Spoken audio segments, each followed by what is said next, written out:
What is going on, everybody? Strategic Operative here. Today I'm coming to you with my most competitive fleet to date. It is the Superstar Destroyer. I'm using the Star Dreadnought Assault prototype. If you've watched any of my prior videos about the Superstar Destroyer, you know how much I love it. And this is pretty much an accumulation of all those fleets and everything that I've learned about the SSD up to this point, and pretty much is the final project or final production of what I've been able to bring and create with the Superstar Destroyer platform. This was the fleet that I used in the 2019 state regionals, which was actually this year in January, but still was 2019 year closing regionals, and I got in second place for that. Could have done first place if I was a little bit more aggressive on the second to last round. The point difference between the first person and me was at only 36 points, which isn't a lot at all, especially for regionals. So I was very, very content with what I have built here for this fleet, and so far it's been able to deal with just about any problems that I have come across playing Star Wars Armada and other ship type and fleet variances. So we're going to dive right in, and there are some things we're going to be taking advantage of. Absolutely, the Superstar Destroyer takes wonderful advantage of the Tarkin Doctrine, and that's its primary objective is aggression with putting out a pretty much suppressive fire and putting out a bigger dice pool than any other ship that your opponent's fleet will have. With that being said, there are a lot of variables and a lot of things that actually aren't necessarily good with this ship. For instance, it does have a nice flak, and when it comes to a carrier and dealing with squadrons offensively and defensively, it's not the strongest platform, but we are going to take care of some of that. Also, navigation-wise, it's really bad navigation-wise, but you have to build in some navigational upgrades to really help it out, and we're going to make the SSD a full-rounded ship, but it's going to take but its primary role is still going to be using the Tarkin Doctrine of just mitigating and mitigating that dice output. So for our commander, we're absolutely putting him up Gergerod. We're getting those clicks, and we need to be maneuverable with the SSD to keep our fleet, or keep our opponent's fleet within the front arc, or at least the main ships that we want to deal with. That being said, we're absolutely, if we're doing concentrate fire, we're using Director Krennic at medium and long range. We have to re-roll those red dice. That's going to be amazing, especially because we're going to get up to about 8 red dice, possibly even 9 red dice with everything we're going to put on here. And that's just a long range. When we get to medium range, now we're going to add on some ion emplacements, different things like that. But for our next officer, we're actually going to do damage control officer. That's almost a must for this fleet. I've learned that with the Superstar Destroyer, that crits will pretty much destroy, handicap the Superstar Destroyer and knock it out of commission very early on in the game. So it's very important that we take care of our ship and also utilize these contains very well. Also, we are going to use Navigational Officer per your command. You may change that command to a nav. That's just going to help us to get out of a sticky situation or set us up for a really good offensive approach, or just get our arcs lined up pretty well. Now, instead of doing gunnery team, most people who run the Superstar Destroyer run gunnery teams.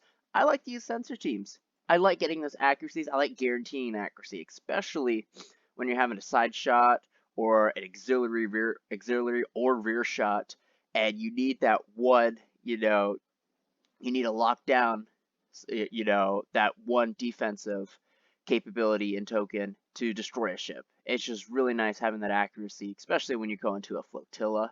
And we're also going to build off of that just a little bit. We're going to go with the quad turbo laser cannons. I love quad turbo laser cannons. They're just so effective. While attacking, if at least one red die has a accuracy icon, add one red die set to the accuracy icon in your pulse. Very much, although we're canceling out dice to get an accuracy with sensor team, we are getting it back with quad turbo laser cannons, and that's not the final result. If we just need an extra dice in our dice pool, we could re-roll it with Director Craig's ability or with linked turbo laser towers. I love linked turbo laser towers, and pretty much we have to re-roll one red dice in our attack pool. That's just anytime. There's no keywords that have to be in play for that. And also, while attacking squadrons, we have to add 2 dice of any variant if we're only attacking one squadron, which is amazing. This is really good because it's dealing with 2 things at once here. You get to reroll dice when you're attacking, and also you get to add dice to your attack pool against squadrons, which we do want to focus a little bit on squadrons, and here is my grand plan that I've used for against squadrons in tournament play, and it worked really well. That's advanced transponder nets. Friendly heavy squadrons, the distance 1 to 2 prevent engaged squadrons from attacking its ships. That is amazing, and here's why it's amazing. Because normally you could run a TIE fighter, and it's going to lock down a ship that has, 3 hull, so it's going to get eaten in almost one round. And pretty much what I'll do is I'll take 6, 7, 8 TIE fighters, and I'll swarm them around the SSD. And that was somewhat okay, but the problem is, once the TIE fighters start dropping like flies, my opponent's bombers would just break through and destroy the Superstar Destroyer. The Superstar Destroyer is really weak, even though it has that awesome flakking capability. It's just not enough to bring down bombers in the necessarily time needed. So my response with using advanced transponder nets, we are going to use TIE bombers. They are 1 more point than a regular TIE fighter. They have 2 more hull, and they're bombers. They're still working with the target doctrine of being able to attack the root cause, which is going to be the carrier, not the squadrons themselves. And if squadrons aren't away, it's going to lock them up where they have to deal with the TIE bomber.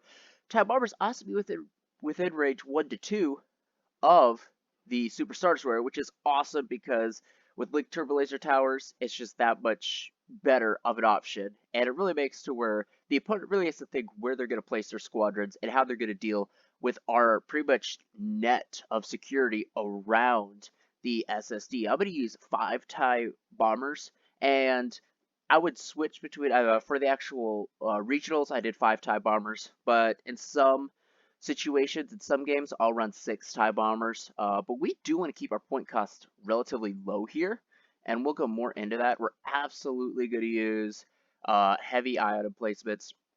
That's just beautiful. If you get a crit, and you pretty much just get to take extra damage from, or strip their shields away, which is really good when you're going up against other capital ships, or even against other Superstar Destroyers. It really helps them, with their redirect, just really screws with them a little bit. Also, if they do have, damage control officer, that's fine. It's not going to break, it's not going to break us having this on board.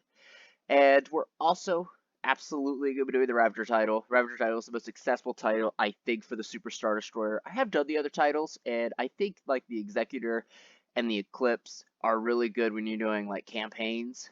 But I think when you're doing on a competitive play, Ravager or Annihilator is the way to go. But I absolutely would go with Ravager. Pretty much our tokens now are being used, adding in dice, which is amazing. So now, not only do we have 5 dice for the Superstar Destroyer, now we're getting 1 extra one for the Ravager.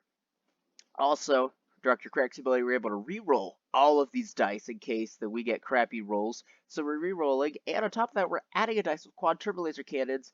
If by some happenstance we don't get an accuracy, by happenstance with rolling director critic and linked turbo laser towers, we're going to use sensory team to add that focus. To add that icon. And there's not focus icon. It's not X-wing.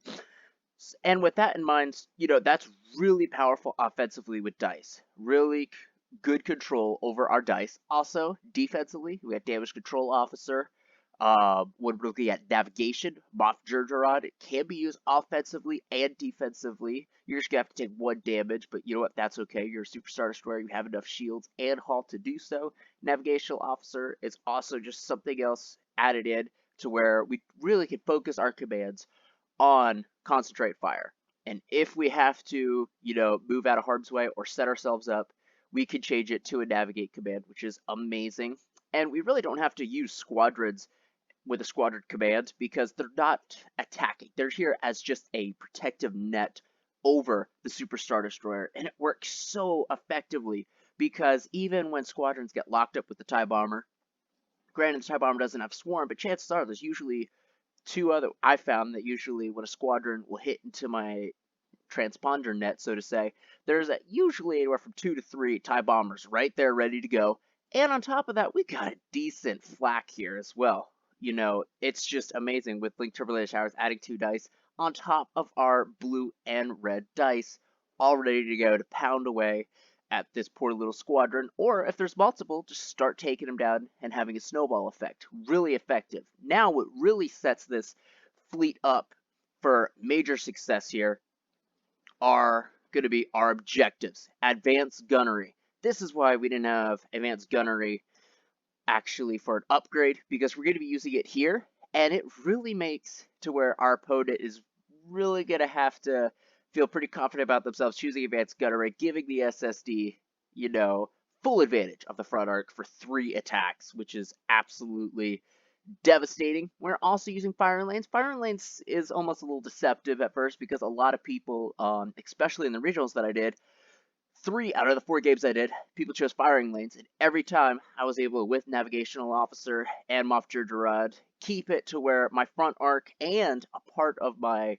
left or right side arc was able to just hover over those firing lanes, collecting all 3 of those lanes every round. And when an enemy ship wanted to collect those, if they were in range of the objective, chances are I was right almost on top of the objective, but not quite on it, and I was within range of them, and they were in my front arc, and it was just devastating because you sort of predict and project where the enemy's most capable arcs are going to be facing, trying to collect these objective tokens, and it just makes it that much easier in placing the SSD, especially if you're second player with firing lanes. And firing lanes was extremely successful with this fleet. Also, for one of the plays, or say one of the rounds that we did, somebody picked superior position. Superior position is amazing because you're a 1-ship fleet. You're putting your ship down and you're done. You don't have a chance really to see where your opponent's going to be putting his fleet up. And with superior positions, they're laying out everything for you. And all you got to do is just hug a corner and jump speed 3 and get right on their backside where they don't expect it and just wreak havoc. Or if they split their fleets up, that's even so much better for me. And also, it's really deceptive too, because a lot of people that I've gone with just in regular rounds or store tournaments or whatever, when they pick superior positions, it's pretty easy to run your opponent's squadron, or it's easier for them to run squadrons behind my SSD and rack up 15 points every time they do damage to the SSD's rear hull. It's pretty easy, but now with Transponder Net, it sort of locks that down really successfully and really just irritates my opponent when that's their objective for superior positions, because although, yes, you don't want to give away where you're putting your whole fleet, but if you could get past a slow-moving vessel and collect a lot of points, it's worth it in the end. And typically, I don't go for attacking the ship's, back haul zone, because chances are that ship is way faster than me, and typically they're dead before they could just hightail it and run with the SSD. So this is my most successful fleet up to date, and with these objectives, I think it makes it one of the strongest overall fleets that I've created, and it deals with a lot of things here. We're getting our maximum firepower, taking advantage of what we have here with the Superstar Destroyer, just the crazy dice output. We're also keeping in mind that squadrons, can get through our defenses and really do have a capability of pretty much handicapping us or hurting us significantly, and therefore we're using transponder nets, and we're using some squadrons that have a little bit more hull just to last a little bit longer. And even if 1, 2, 3, 4, or even 5 drop, they're only 9 points each. If I lose all 5 type squadrons, we're talking about 45 points. That's not a lot of points, especially when it just saved you from, getting a crippled SSD or just completely destroyed. Also, we're talking about damage control officers saving us from those nasty crits, and navigation. We get to play offensively and defensively with navigation. Also, it just relieves the stress of using command, really focusing on what our commands are going to be, because we just set them all to concentrate fire, and if we need a nav, no worries, we'll switch it over to a nav. And we're not using squadrons because we're not using our squadrons, offensively. We're using them defensively as a net, as a screening net for our platform, because chances are if we're going to be doing damage, or we're going to be doing damage at long range with the SSD.